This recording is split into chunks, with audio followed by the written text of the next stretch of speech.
आपका कहना सही है माँ, लेकिन मैं कैसे? अरे बेटा, तुम मेरी बेटी की जेठानी हो, तो उस नाते तो मेरी बेटी ही हुई ना, तो आ जाना अपना भाई की शादी में। माँ मैं कैसे? यहाँ माँ जी को भी तो काम करना होगा ना। अगर मैं शादी में चली आऊंगी तो माँ जी कैसे अपना काम कर पाएंगे? अरे बेटा, मैं तुम्हारी सास से बात कर ली हूँ। वो बोल रहे हैं कि समधन जी, इतना तो मेरे में ताकत है कि 2-3 दिन अपना काम कर लूंगी।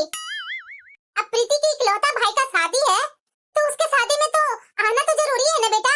मैं तुम्हें कब से सोच रखी थी कि कब बुलाऊं अपने घर में, लेकिन वैसा मौका कभी मिल ही नहीं पा रहा था। देखो, बेटे का शादी हुआ, मौका मिल ही गया तुम्हें बुलाने को। आ जाना बेटा, मैं कुछ नहीं सुनना चाहती हूँ। अच्छा, क्या हुआ दीदी? तुम्हारी माँ फोन की थी, बोल रही है कि बेटा आजा आजा, प्रीति के इकलौते भाई का शादी है, अब शादी में नहीं आएगी तो कब आएगी? दीदी मैंने बोला था ना कि मेरे यहाँ तो आपको जाना ही जाना है। अब दीदी चलिए ना, क्या आप बहाना बना रहे हैं? यहाँ मुझे नहीं पता कि माँ जी अपना काम खुद कर लेंगे, और यहाँ रहेंगे भी कौन? माँ जी और पापा जी। तो पापा जी और माँ जी तो एक दूसरे को कंपनी दे ही देते हैं।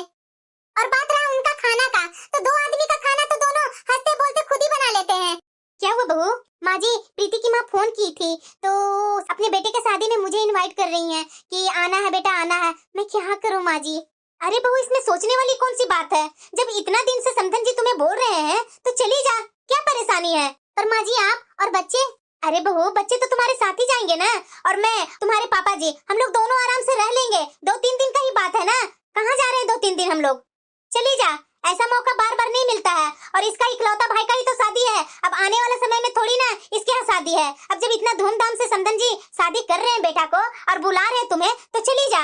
वो तो मुझे भी बुला रहे थे, तो मैंने बोला कि समधन जी यहाँ घर पे भी तो रुकना जरूरी है ना किसी को, तब मुझे उन्होंने उतना जोर नहीं दिया, लेकिन तुम दोनों को बुला रही हैं तो चली जा।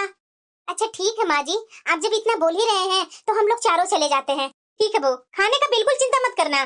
थैंक यू माँ जी। अरे ठीक है ना बहू, इसमें थैंक यू की क्या बात है? वैसे बहू, तुम्हें मैं बोल रही हूँ, अपने भाई के शादी में पहनने के लिए अच्छी साड़ी ली है ना? माँ जी उतनी खास तो साड़ी नहीं है, लेकिन मैं क्या करूँ, आपका बेटा से मैंने बोला था, लेकिन उन्होंने बोला मेरे पास उतना बजट नहीं है, तो जो है उसी में काम चला लो। अरे बहू, तुम इसकी टेंशन मत ले, मेरे पास 6,000 रुपया है, दोनों 3-3 हजार ले ले, और जाकर के अपने लिए एक-एक साड़ी ले लेना मेरे तरफ से। ठीक है माँ जी। और कुछ चाहिए?